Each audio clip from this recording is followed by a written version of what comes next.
मैले के भनेको छु मैले यहाँ आउने बित्तिकै उमेरदारी दिने बित्तिकै मेडिकल कलेज चाहियो, राम्रो अस्पताल चाहियो भनेर उत्तरमा यही भएर भने होइन उपचार नपाएर म त्यसै गराएको हो सर।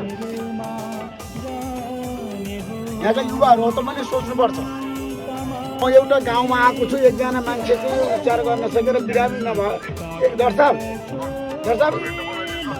ल म हजुरलाई पठाउँछु त्यहाँ उपचार। उहाँको नाम के हो? बिरामीको नाम के हो? महादेव राम हो। म पठाउँछु डाक्टर साहब, त्यो निःशुल्क उपचार गराइदिनु पर्छ डाक्टर साहब।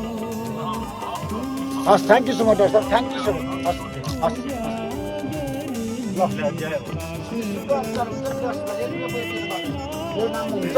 तपाईँहरू छोरा खोइ बाबु यहाँ मैले रौतरमा आउने बित्तिकै उम्मेदवारी दिने बित्तिकै आशा गरेको छु स्वास्थ्य र शिक्षा निःशुल्क।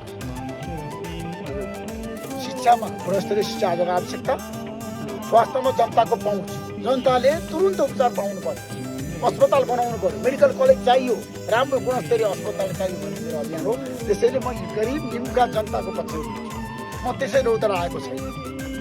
म सबै कुरा छोडेर यहीँ बस्छु, यहीँ डेरा जमाउँछु, यहीँ घर बनाएर बस्छु, जनताको सेवा गर्छु, जनताको लागि काम गर्छु भनेर मैले सबै कुरा त्यागेर म रौतरमा आएर यी गरिब निमुखा जनता जसले उपचार पाउँछ छटपटाएको छ। यसरी हेर्नु त कस्तो अवस्था छ। उहाँलाई हेर्नुहोस्, उहाँको आँखामा आँसु हेर्नुहोस्, मेरो होइन। मान्छे रिसिँदा मलाई किन रोयो रौतरमा गएर भन्छ नि, आँखामा आँसु हेर्नुहोस् जनताको। म सबैलाई भन्न चाहन्छु, म त्यसै रोएको होइन क्या। उहाँहरूको आँखामा आँसु देखेर जनताको हेर्नुहोस् कस्तो अवस्था छ। जनता सबै हेर्नुहोस्, उहाँको आँखामा आँसु बगिरहेछ नि, त्यसरी रोएको होइन। म सबैलाई भन्न चाहन्छु, म रौतरको विकास गर्न मेरो पुरै स्वार्थ छ।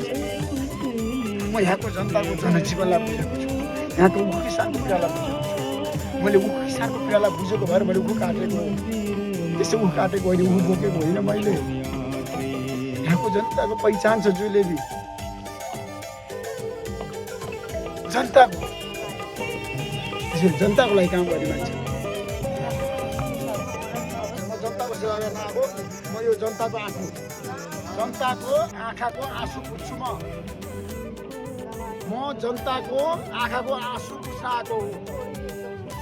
मलाई न्याय दिन आएको, मलाई उपचार गराउँछु। मैले त्यस्तो हालत छ हेर्नुहोस् है, उपचार नपाएर मलाई बिर हस्पिटल लिएर जाँदैछु। डाक्टर दिलीप शर्मासँग कुरा गर्ने, मलाई निःशुल्क उपचार गराउँछु। डाक्टर साहबले भन्नुभएको छ पठाइदिनुहोस्, म निःशुल्क उपचार गराइदिन्छु। आजै मलाई पठाउने व्यवस्था गर्छु।